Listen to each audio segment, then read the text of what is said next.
नमस्कार साथियों, न्याय के इस उत्सव में आप सबका स्वागत है। हम सबकी नेता और हमारी नैतिकता की स्रोत श्रीमती सोनिया गांधी, हमारे राष्ट्रीय अध्यक्ष और हमारी प्रेरणा का स्रोत श्री मल्लिकार्जुन खड़गे जी, हमारे पूर्व राष्ट्रीय अध्यक्ष और हमारी ऊर्जा के स्रोत श्री राहुल गांधी जी, इस न्याय पत्र को मूर्त रूप देने वाले श्री पी चिदम्बरम जी, हमारे संगठन महासचिव श्री के.सी. वेणुगोपाल जी, आप सबका स्वागत है। सर्वप्रथम वेणुगोपाल जी सबका स्वागत करेंगे।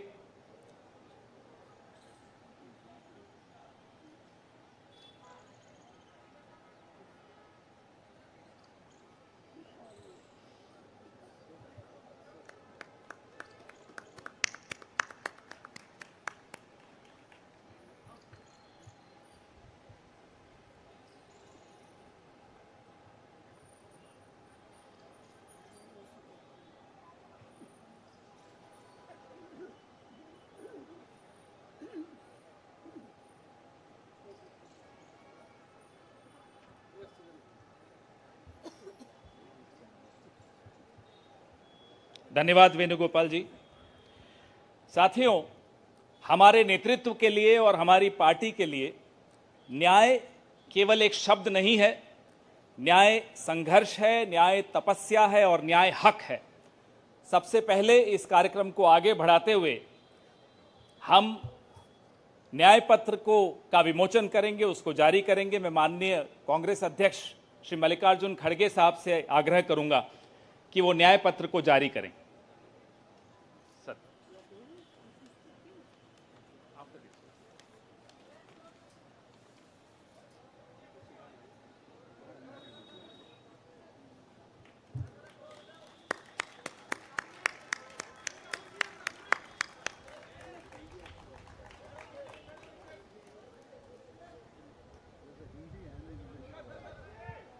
या बोथ हिंदी।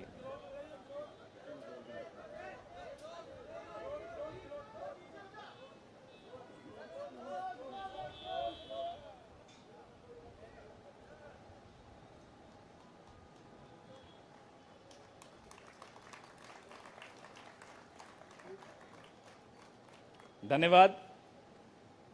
अब मैं मैनिफेस्टो कमेटी के अध्यक्ष श्री पी चिदम्बरम साहब से आग्रह करूंगा कि वो इस न्याय पत्र के विषय में कुछ इस पर प्रकाश डालें, आपसे चर्चा करें।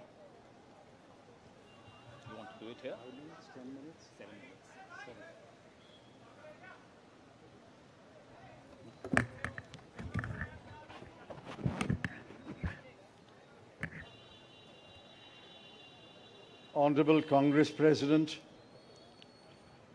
Honorable former Congress President Srimati Sonia Ji, Honorable former Congress President Shri Rahul Ji, General Secretary Shri K.C. Venugopal, members of the Congress Working Committee, senior leaders of the Congress, Karyakartas of the Congress, members of the media. I'm thankful to the Congress President for releasing the Congress Manifesto for the 2024 elections. Earlier, the draft Congress Manifesto was thoroughly discussed in the Congress Working Committee. The recommendations of the members of the Congress Working Committee were taken into consideration, and with the final approval of the Congress President, some changes were made to the draft manifesto. And what we have today is the final manifesto approved by the Congress Working Committee and the Congress President. The broad theme of the manifesto is justice. Every aspect of justice has been threatened, weakened, diminished, and in some cases denied in the last 10 years, especially in the last 5 years. Members of the media will recall that in 2019, we had warned of what is likely to happen between 2019 and 24 should the BJP come back to power. We were not soothsayers, but we were active workers on the ground who could sense what is happening in this country.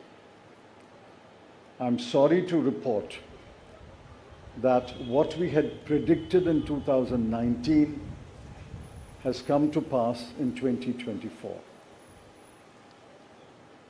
We had said institutions will be diminished or captured. That has happened. We had said freedom will be restricted, and that has happened. We had said that the weaker sections of the people will be denied their rights and their privileges. That has happened. We had said that Parliament will be diminished. That has happened. We had said that we will inexorably move towards an autocracy. We are already described as an electoral autocracy by many, many thinkers of the world. That has happened. While we are unhappy that what we had predicted has happened, we have in this manifesto suggested bold measures to reverse the damage that has happened in the last 5 to 10 years. The overall theme of the Congress manifesto is 3 powerful words: work, wealth, and welfare. I shan't take long. I'll explain each word in one sentence. Work means we must create jobs. If anybody had any doubt, read the report of the ILO that was released 10 to 15 days ago. The government came up with a lame defense through the chief economic advisor, but the defense only made it worse. The ILO report shows that unemployment has assumed monstrous proportions in this country. Yesterday, the media carried a report that 30% of the outgoing class in the Indian institutes of technology, the premier institutions of our country, are unemployed. They have not been placed. Jobs, jobs, jobs is a cry everywhere in India. Work encapsulates that section on work. The sections on work encapsulates what we will do to create jobs. The second is wealth. Wealth must be created before it is distributed. On the contrary, the 5 years of the Modi government shows that wages have been stagnant in this country. The average income of the bottom 50% has either remained stagnant or diminished or decreased for the bottom percentiles. We have to create wealth, and that can only be created by growth. The UPA government delivered 8.5% growth in its first term, 2004 to 2009. And over a 10-year period, Dr. Manmohan Singh's government delivered 7.5% growth. Even the futile attempt by the BJP government to revise the figures made it 6.7%. But over the last 10 years, the average growth is only 5.8, and if you count the year that ended on 31st March, given the inflated figures, it will still be 5.9. The difference between 7.5 and 5.9 may appear to be trivial, 1.6%, but it's not a trivial difference. It is a difference that makes between a moderately slowing economy and a robust economy. So the second broad theme is wealth. We have to create wealth, which means we must have investment, capital investment, private investment, government investment, and foreign investment. Once we create jobs and once we set in motion policies that will create wealth, this country will go back to the high growth path of the UPA governments. The third section, which addresses many aspects of justice, is welfare. So work, creating wealth, which results in welfare. The welfare of whom? I have always accused the BJP government, the Modi government, is a government of the rich, by the rich, and for the rich. This government is driven only by the interests of the top 1% of this country. But we have to look at the bottom 50%. The bottom of the pyramid, the bottom 50% is as important as those who are well off. And in the bottom 50%, as we go down the ladder, the bottom 20% are extremely poor. It has been estimated that 23 crore people are still poor in this country. UPA government lifted 24 crore people out of poverty. And we promise that if the Congress or a Congress-led government comes to power in 2024, we will lift 23 crore people out of poverty in the next 10 years. That's possible, it's doable, and I conclude by saying the Congress has done it before and we can do it again. I appeal to all of you to spread the message of this manifesto to the nook and corner of this country and ask the people to vote for the hand symbol and to vote for all our allied parties throughout this country. Thank you.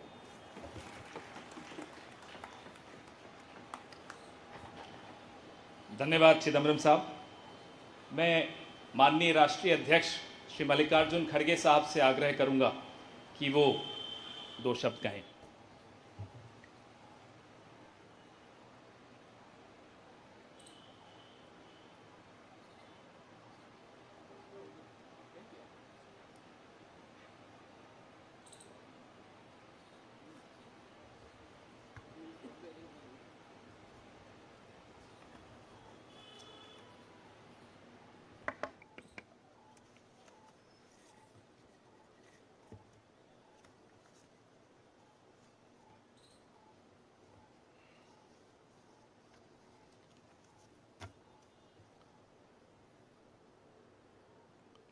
आज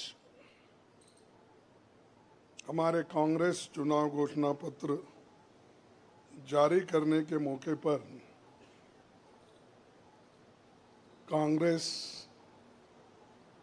party के भूतपूर्व अध्यक्ष और हमारे चाहते नेता श्रीमती सोनिया गांधी जी और भूतपूर्व अध्यक्ष श्री राहुल गांधी जी और यहाँ पर पधारे हुए हमारे कांग्रेस पार्टी के सभी नेतागण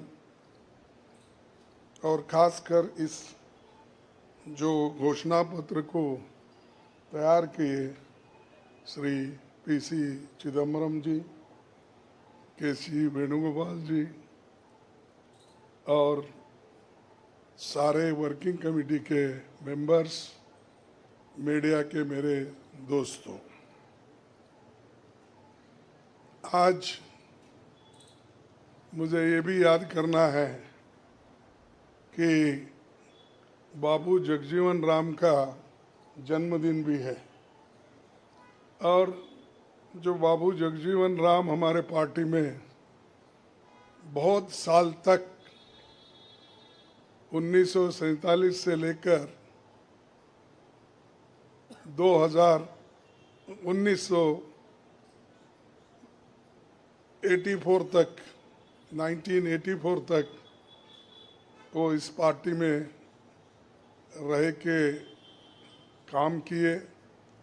फिर जो कुछ उनका कंट्रीब्यूशन था ये बड़ा कंट्रीब्यूशन मिनिस्ट्री में उन्होंने किया।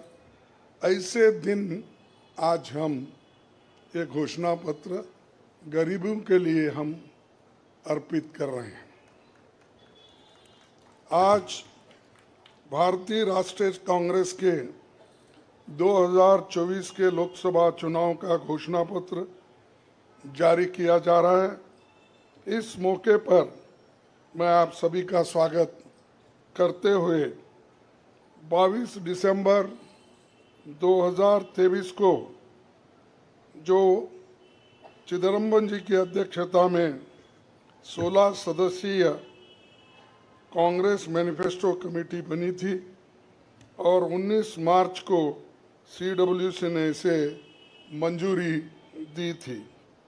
व्यापक जनभागीदारी और संपर्क के बाद हमारा घोषणा पत्र बना है। इसके लिए वेबसाइट आवाज भारत की बनी जिस पर भी काफ़ी सुझाव मिले। हमारा ये घोषणा पत्र देश के राजनीतिक इतिहास में न्याय के दस्तावेज के रूप में याद किया जाएगा।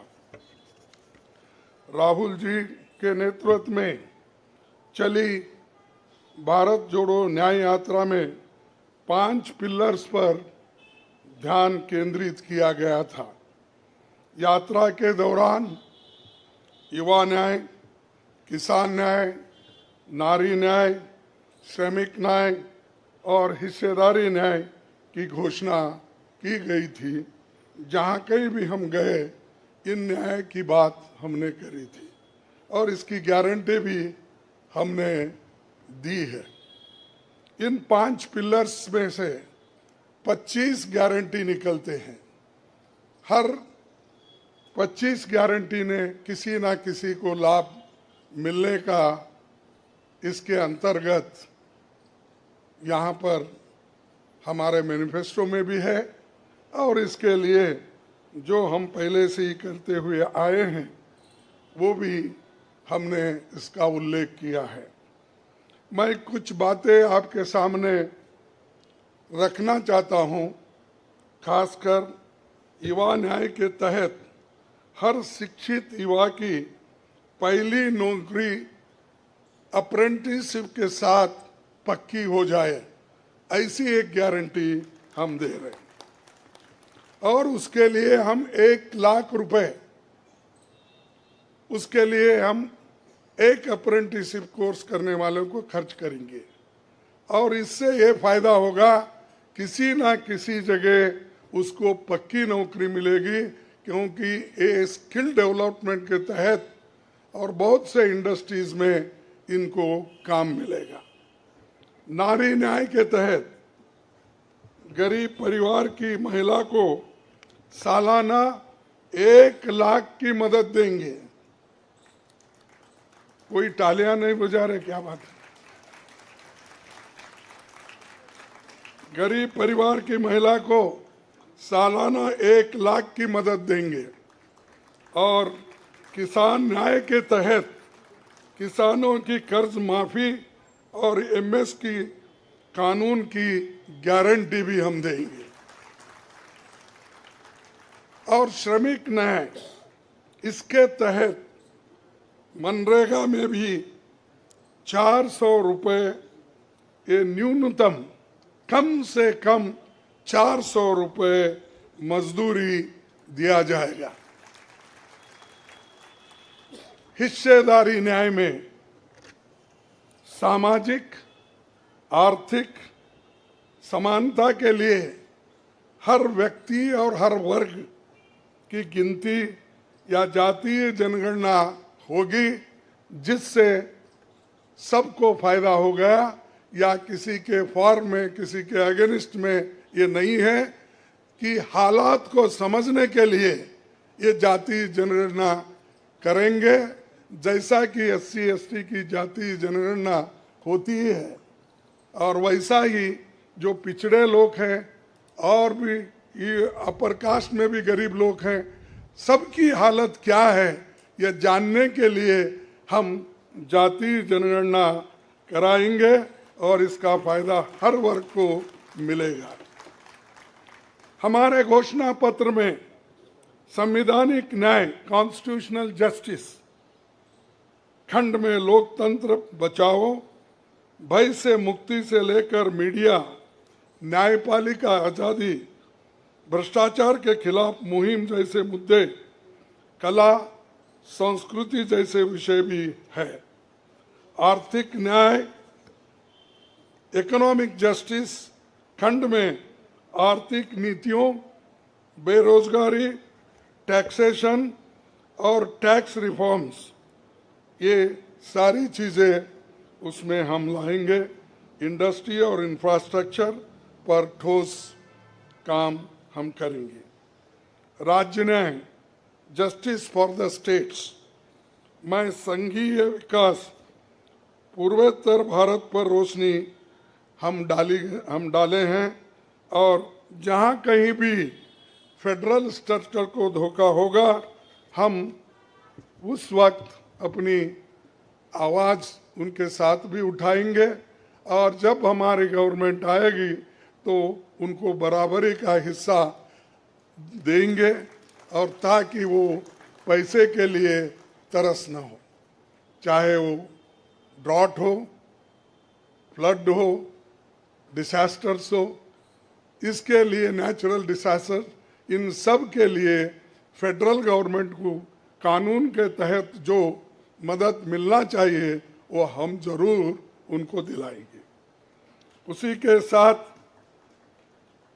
देश की प्रतीक्षा और आंतरिक सुरक्षा के महत्व को ध्यान में रखकर रक्षा न्याय की भी खंड है, जिसमें विदेश नीति भी है, और विदेश नीति हमारी अब तक सफल हुई है, और उसी नीति पे अगर ये लोग काम करते थे और ठीक ढंग से चलते थे, और बहुत से मुश्किल हमको आज जो आ रहे हैं वो कभी नहीं आते थे। तो इसीलिए हम अपना रक्षा न्याय का देश की रक्षा के लिए पूरा हम काम करेंगे। आखिरी एक महत्व का बिंदु पर्यावरण न्याय भी देंगे। आप सभी से मैं अनुरोध करूंगा कि घोषणा पत्र को बारीकी से देखें, परखे, इसमें आपको भविष्य के भारत की शानदार नया तस्वीर दिखेगा, और इसके लिए आप ठीक ढंग से आप काम कर सकते हो। आजादी के बाद 1951-52 में चुनावों से राजनीतिक दल घोषणा पत्र जारी करते समय बहुत से दावे करते हैं लोग, पर कांग्रेस हमेशा जमीनी हकीकत पर चलती है।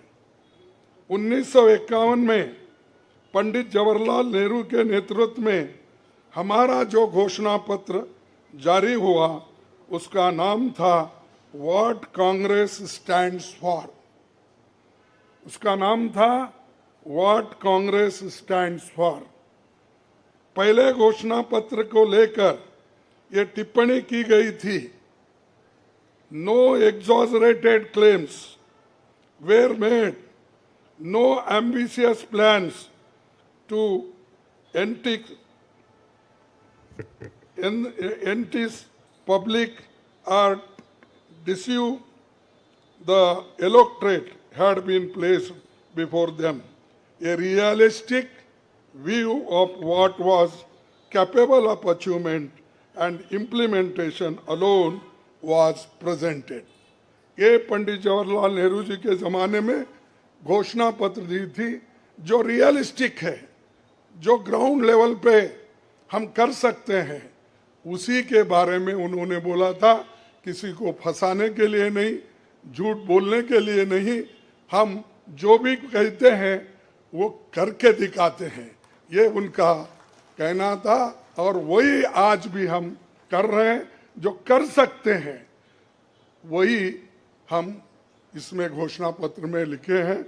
और बहुत से हमारे विद्वानों से भी हम बात किए हैं कि इसमें क्या कर सकते क्या नहीं कर सकते, उनके सलाह के मुताबिक ही आज हमने ये सारी चीज़ें आपके सामने रखे हैं।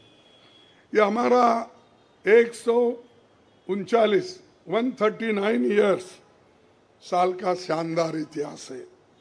ये देश के सामाजिक आर्थिक विकास की गति को बहुत तेज करेगा। किसानों, मजदूरों और महिलाओं, युवाओं, गरीबों, वंचित तबकों के विकास के जो बंद दरवाजे हम खोलेंगे, क्योंकि ये मोदी सरकार में ये सारे दरवाजे गरीबों के लिए, महिलाओं के लिए, युवाओं के लिए बंद है। हम जब सत्ता में आएंगे ये दरवाजे सब हम गरीबों के लिए खोल देंगे, उनका विकास करेंगे, ये हमारी प्रतिज्ञा है। डॉक्टर मोदी जी, डॉक्टर मनमोहन सिंह के नेतृत्व वाली हमारी यूपीए सरकार की बहुत आलोचना करते हैं, लेकिन उस 10 साल में हमने MNREGA, right to education, RTI, खाद्य सुरक्षा, वनाधिकार, भूमि अधिग्रहण कानून और रेहड़ी पटरी वालों की अधिकार समेत कई कदम हमने उठाया है। और उसकी जो कर्ता धर्ता है श्रीमती सोनिया गांधी जी यहाँ पर मौजूद है। उन्होंने बारीकी से इन मनरेगा को और खास करके फूड सिक्योरिटी को बहुत लड़ा, क्योंकि मुझे मालूम है, सब चीज़ मैं यहाँ पर नहीं कह सकता कि उन्होंने इतने ये 2-3 प्रोग्राम के लिए बहुत गुस्से में रहते थे। जब तक वो इम्प्लीमेंट नहीं होता तब तक वो खामोश नहीं बैठे और कैबिनेट के लोगों को बोलते रहे थे कि ये क्या हुआ। जब हुआ तब वो भी खुशी मना लिए और हम भी लोग बोले कि भाई ठीक हो गया। और जब बाहर इसका गया कि जो ये मनरेगा का, फूड सिक्योरिटी का और कंपलसरी एजुकेशन का ये जो संदेश बाहर गया, तब लोग सभी खुश होने लगे, सभी बोलने लगे ये बहुत अच्छा यूपीए गवर्नमेंट ने किया, सोनिया गांधी जी ने किया। ये बात बाहर आ गई। इसीलिए ये हमारा जो पहले से गरीबों के लिए वायदे थे वो हम पूरे करेंगे। मोदी जी 10 सालों में इसके मुकाबले का एक काम भी नहीं कर सके। आप बताइए कौन सी ऐसी बड़ी फैक्ट्री जो एम्प्लॉयमेंट क्रिएट कर सकती है, जो नेहरू जी के ज़माने में बने वैसे कोई एक बड़े बड़े काम उन्होंने किया है। जिस देश में एक सुई नहीं बनती थी उस देश में पंडित जवाहरलाल नेहरू, इंदिरा गांधी जी ने रॉकेट बनाकर उड़ा कर दिखाया। और बहुत से जो साइंटिफिक योजनाएं थी हमने बनाए। अब मोदी जी के ज़माने में तो गालियां देने का छोड़ के दूसरा तो मैं नहीं सुना। और उसके अगर कोई छुपे हुए काम है तो मेरे को बताओ, ताकि मैं भी उसकी प्रशंसा करूंगा। लेकिन आज हम गारंटी जो भी दे रहे हैं, हम चंद स्टेट में करके दिखाए हैं। हिमाचल में करके दिखाए, कर्नाटक में करके दिखाए, तेलंगाना में करके दिखाए। जहाँ कहीं भी हमारी सरकार है और राजस्थान में भी हमने कई नई चीज़ें की, वहाँ भी करके दिखाए। तो ये हम जो कहते हैं, मैं पहले ही कहा, वो हम करते हैं और हम डरते नहीं करने के लिए। हमारा कितना भी नुकसान हो, लेकिन गरीबों के लिए हम करते रहते हैं। ये हमारा पहले से कार्यक्रम है। और मैं चंद बातें इस मौके पर, थोड़ी देर हो गई तो क्षमा चाहता हूँ, मैं चंद बातें आपके सामने रखना जरूरी समझता हूँ। और आज क्या हो रहा है, विपक्षी नेताओं को जेल में बंद किया जा रहा है। चुनाव में सबको समान अवसर नहीं है और कई मुकदमे एक के ऊपर एक, छोटी छोटी, और हमारे पार्टी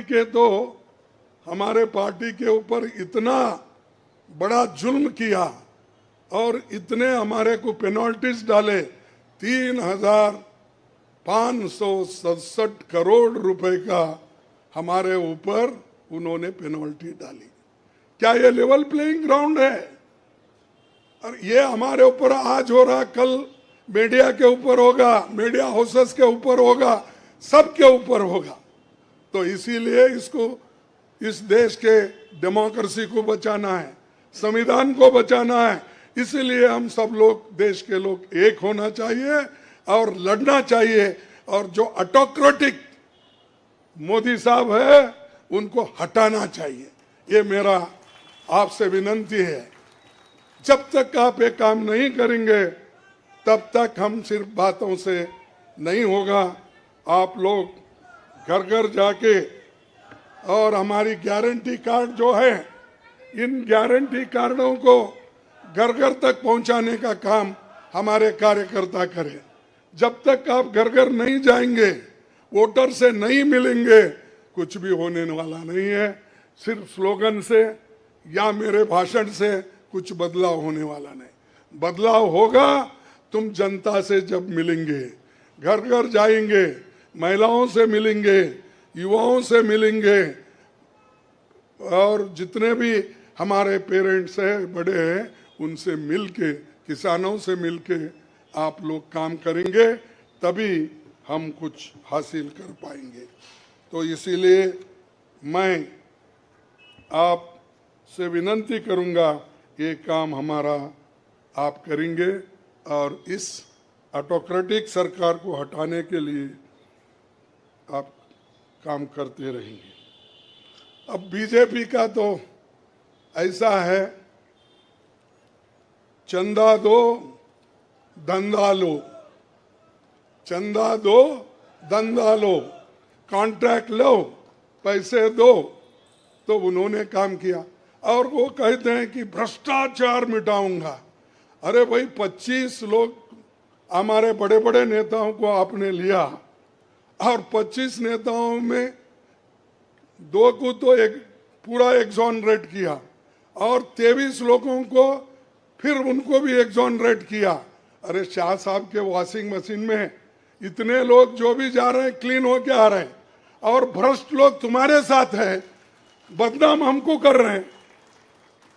मेरे पास तो नहीं है ना, मेरे पास जब तक थे तो आपने बोला वो भ्रष्ट है, फिर आप वो क्लीन कैसा हो गए, प्रामाणिक कैसा हो गए, ठीक कैसा हो गए? तो ये खुद ही इधर डराते हैं, उधर सब चोरों को लेते हैं। तो ये मेरा कहना है। इसीलिए आप इस बात को सोचिए, और हम सालों से गरीबों की सेवा करते हुए आए हैं, आगे भी हम करते रहेंगे। और जितने भी उन्होंने काम किया, मैं यहाँ गिनता नहीं, क्योंकि रेलवे में क्या किया, इन्फ्लेशन का क्या किया, अनएम्प्लॉयमेंट का क्या किया, ये सारे अगर बोलते कहूँ तो आप भी थक जाएंगे। तो इसीलिए मैं ज़्यादा नहीं बोलता, आप सबको मालूम है, और हमारे पूरे इलेक्शन मैनिफेस्टो में वो चीज़ वहाँ पर है। इसीलिए आप तमाम को मैं धन्यवाद अर्पित करता हूँ कि आप ऐसे वक्त जो हमको साथ दे रहे हैं, जिस वक्त लोग डर डर के चंद लोग भाग जा रहे हैं। वो डरने वाले कौन है? जो आदमी कुछ चोरी करता है वही डरता है। जो आदमी ठीक है, अपने उसूलों पे खड़ा है, उसको कोई नहीं डराता। अगर डराएगा तो भी वो उसूलों पे ठहरे हुए लोग डरेंगे नहीं। तो इसीलिए हम लोग डरने वाले नहीं।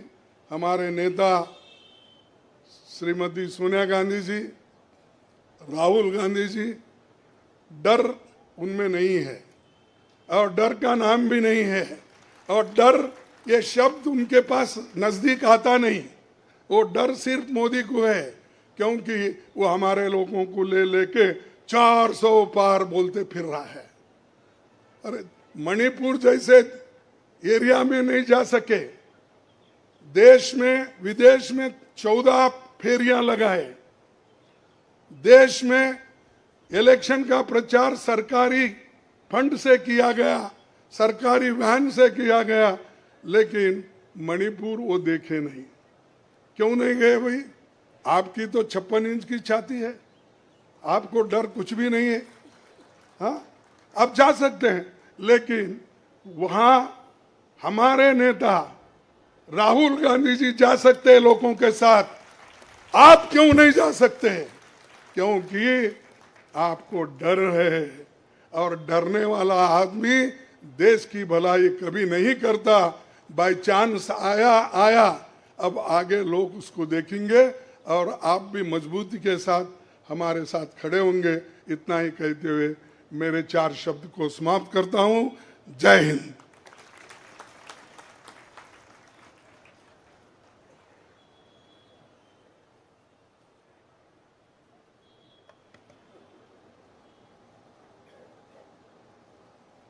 धन्यवाद खड़गे साहब। मीडिया के मित्रों, आपके मोबाइल पर सॉफ्ट कॉपी हिंदी और अंग्रेजी की हमारे न्याय पत्र की पहुंच चुकी है। कार्यक्रम के पश्चात उसकी फिजिकल कॉपी भी आपको दे दी जाएगी। कार्यक्रम को आगे बढ़ाते हुए अब 10 मिनट आपके सवाल जवाब होंगे और इसमें अनुशासन रखिएगा। सबसे पहले एजेंसीज को मौका दिया जाएगा, तो एएनआई सबसे पहले अपना सवाल पूछे।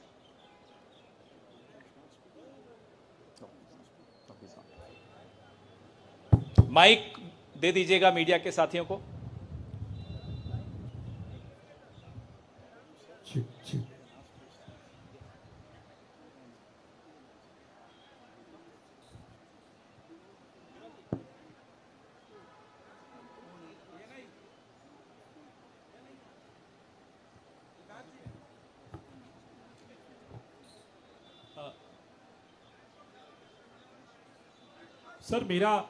सर मैं सिद्धार्थ हूँ एएनआई से।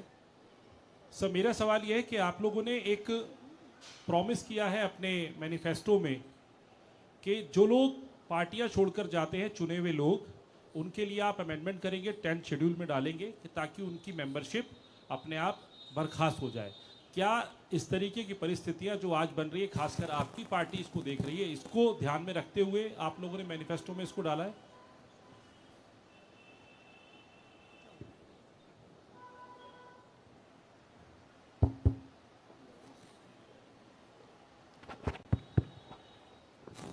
You are asking about the anti-defection law, which is now in the 10th schedule. Over the years, political parties, especially defectors, have exposed the limitations of the 10th schedule. So the 10th schedule has to be amended. Check. What is he saying? The 10th schedule is to be amended. Our position is that moment a defection takes place, he should be instantly disqualified.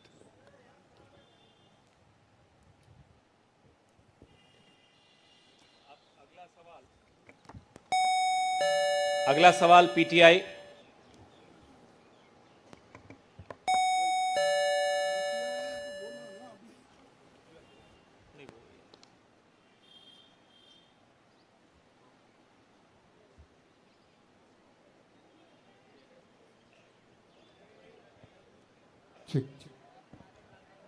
Sir, sir, the focus of the manifesto is on the 25 guarantees that the Congress has already announced. So will this election be a fight between Congress's guarantees and Modi ki guarantee?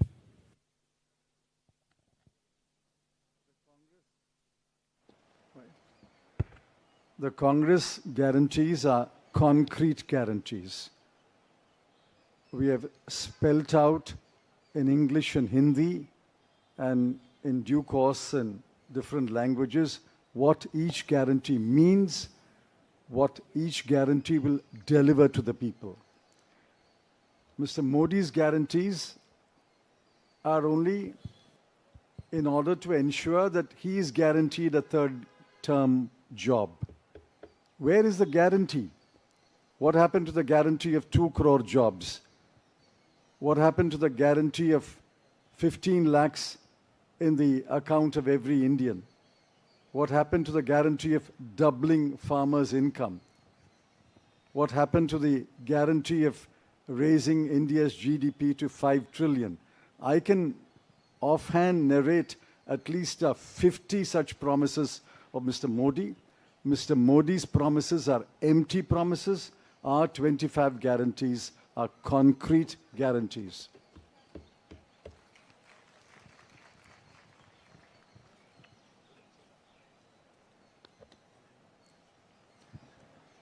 Good afternoon.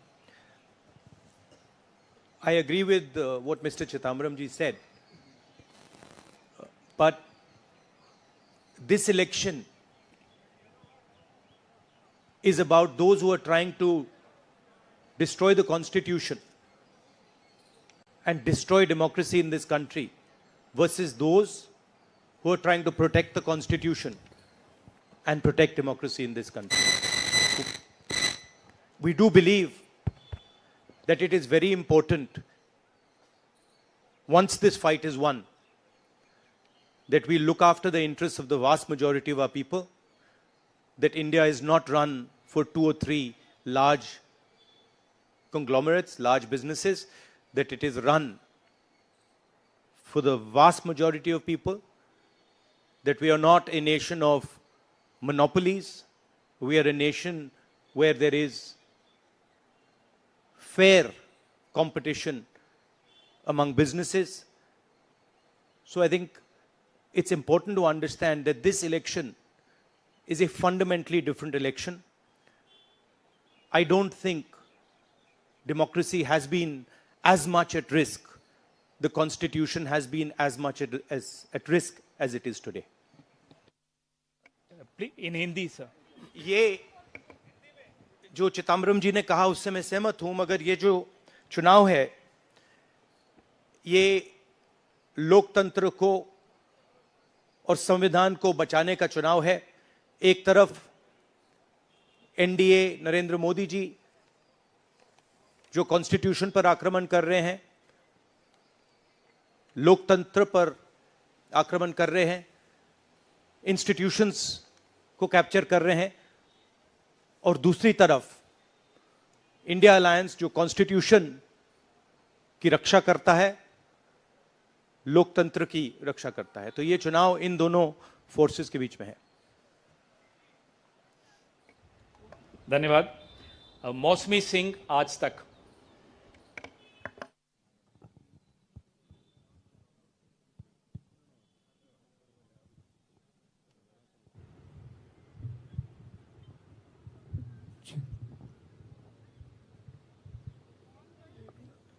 Rahul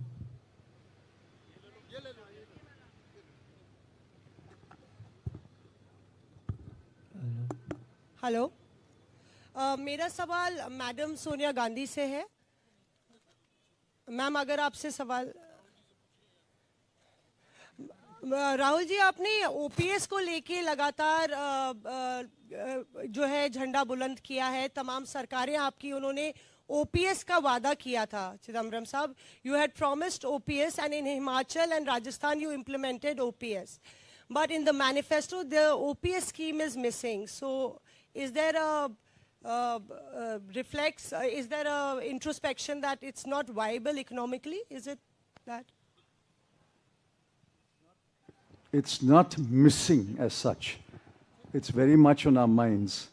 But please remember the developments that have taken place in the last 4 months. The government has appointed a committee headed by the Finance Secretary to review the NPS and the demand for OPS and to find a way in which the objectives of OPS can be financed by a funded pension scheme. Which means the government has come around to the point of view that while the OPS delivered benefits to the pensioners, the NPS made it sustainable. Now a committee has been appointed under the Finance Secretary, and unless we receive the report of that committee and review it, it would be premature to take a stand on the OPS-NPS controversy. It's very much on our minds, and we will come out with our position once the committee's report is received. Arun Kumar Singh. मेरा सवाल राहुल जी आपसे है। Rahul ji, hello. Rahul ji, सीधे सीधे इधर, front. सवाल आपसे यह है कि 2014 में जैसे ही मोदी सरकार आई थी, आपने एक बयान दिया था और आपने ये कहा था कि देखते जाइए धीरे धीरे कॉन्स्टिट्यूशनल इंस्टीट्यूशंस जितने भी हैं देश पे, उस पे आरएसएस और बीजेपी का कब्जा हो जाएगा। अब आप ये कह रहे हैं कि हो चुका है और आप कह रहे हैं कि हम कानून भी लाएंगे। क्या आपको ऐसा नहीं लगता राहुल जी कि ये जब आप करेंगे तब बीजेपी आपके ऊपर ये आरोप लगाएगी कि चूंकि केसेस जो है या पूछताछ विपक्ष के नेताओं से ज्यादा हुई, इसलिए ये प्रतिक्रिया में लाया गया रिएक्शनरी लॉज अमेंडमेंट होंगे ये?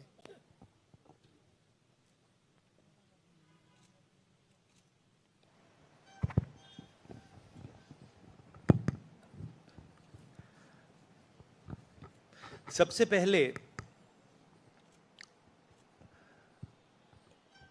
ये समझना होगा कि हिंदुस्तान के राजनीतिक स्ट्रक्चर में हो क्या रहा है।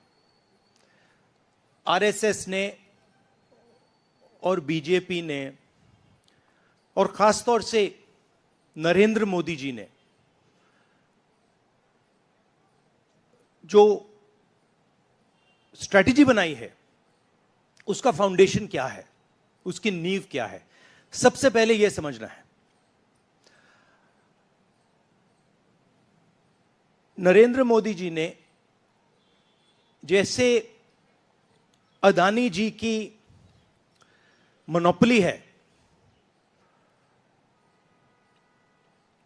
पोर्ट्स पर, इंफ्रास्ट्रक्चर पर, डिफेंस में, वैसे नरेंद्र मोदी जी ने पॉलिटिकल फाइनेंस की मोनोपोली बनाई है। कैसे बनाई है? ED, CBI, income tax department का प्रयोग करके। अगर आप बॉन्ड स्कीम्स को देखें तो उसमें साफ दिख जाता है कि नरेंद्र मोदी जी ने, बीजेपी ने एक प्रकार से पॉलिटिकल फंडिंग एक्सटॉर्शन से, धमकी से, प्रेशर से बनाई है। खारगे जी ने कहा जो भी भ्रष्ट हैं वो सब बीजेपी में जा रहे हैं। उसका कारण है क्योंकि नरेंद्र मोदी जी चाहते हैं कि पॉलिटिकल फाइनेंस की मोनोपोली उनके हाथों में हो। अब हमारे बैंक अकाउंट बंद कर दिए, हमारे पास ओरिजिनल रास्ता जो था वही हमारा रास्ता है। हम जनता के साथ जाकर मिलकर उनके लिए लड़ते हैं। ये जो मैनिफेस्टो बना है,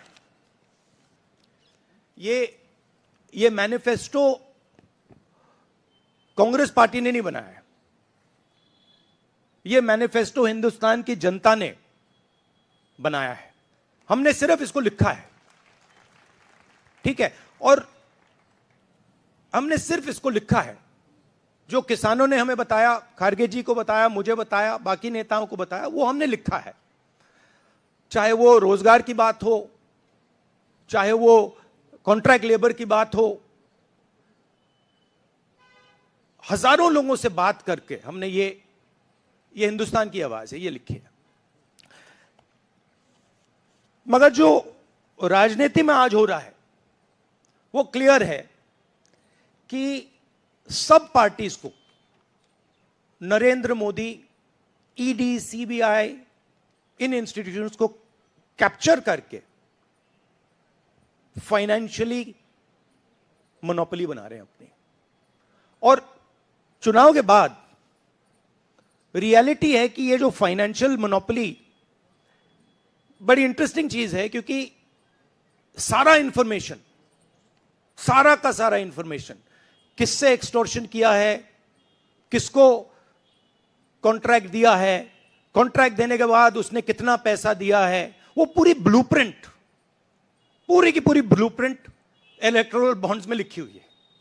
तो नरेंद्र मोदी जी ने आज नहीं तो कल ऑपोजिशन को पूरी chargesheet, proof sheet electoral bonds के थ्रू पकड़ा दी है। तो इसीलिए थोड़ा टेरर हो रहा है उनको, इसीलिए नंबर निकला है 400 पार। इसलिए ये महाराष्ट्र में हमारे नेता ले जा रहे हैं, हरियाणा में सब जगह हमारे नेता ले जा रहे हैं, क्योंकि इनको लग रहा है कि भैया अगर 400 पार नहीं 180 हो गई, 160 हो गई, 140 हो गई तो नैया पार हो जाएगी। Thank you. आशीष सिंह।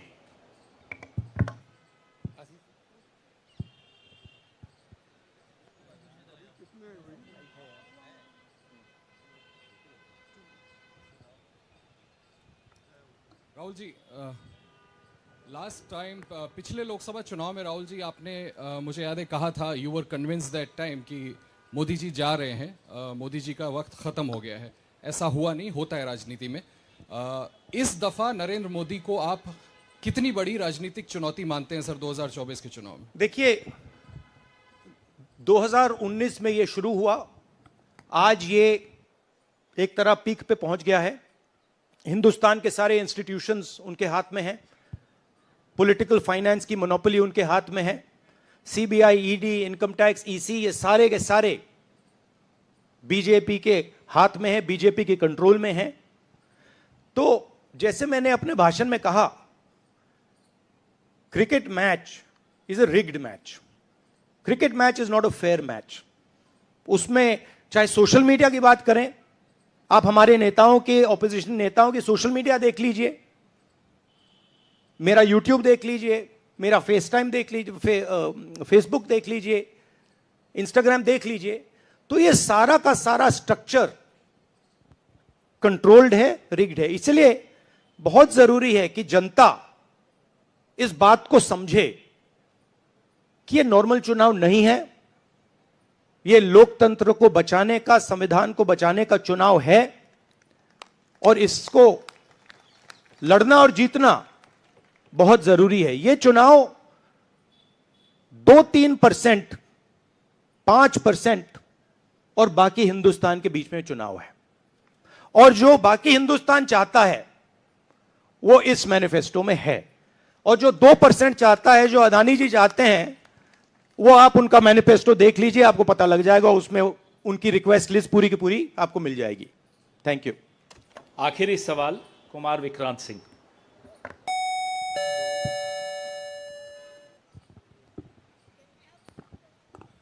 राहुल जी, 2009 में आपको भी याद होगा, उस वक्त मैनिफेस्टो में 2 तस्वीरें थी, मनमोहन सिंह जी की और सोनिया गांधी जी की। पूछा गया था पीएम कैंडिडेट कौन होगा, सोनिया जी ने अपनी तस्वीर छुपा ली थी। आज 2 तस्वीरें हैं, राहुल गांधी जी की और खड़गे जी की। कोई तस्वीर छुपाएंगे, कोई दिखाएंगे? नहीं, ये आप बड़े डिस्ट्रैक्शन वाले क्वेश्चन पूछते हो।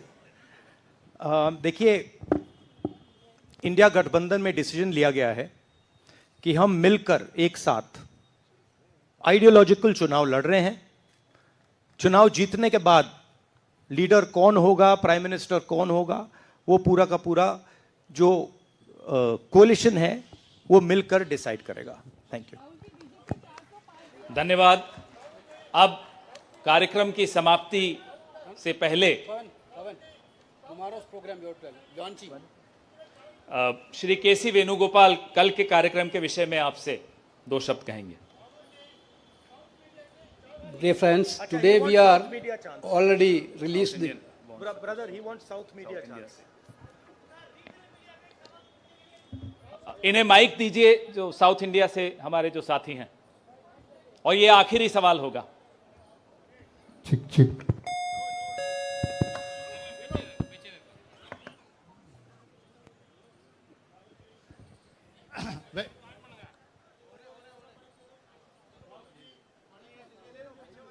Vanakkam.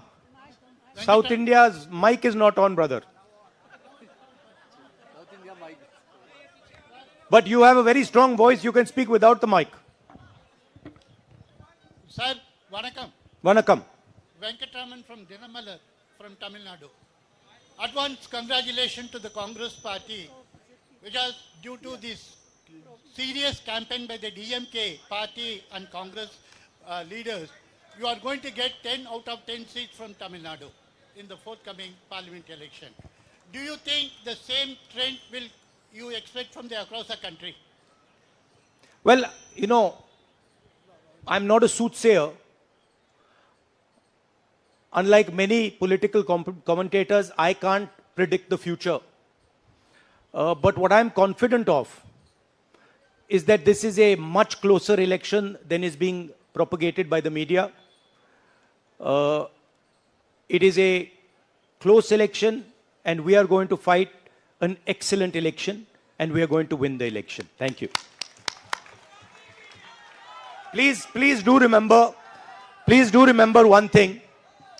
Please do remember that there was a similar feeling being generated by the press when Mr. Vajpayee was Prime Minister. There was the India Shining campaign. So we have a similar idea being propagated. India Shining with 2-3 new dimensions. International dimension. All sorts of new dimensions. Full support by the monopolists in the country. But do remember what happened to the India Shining campaign. And do remember who won that campaign. Thank you.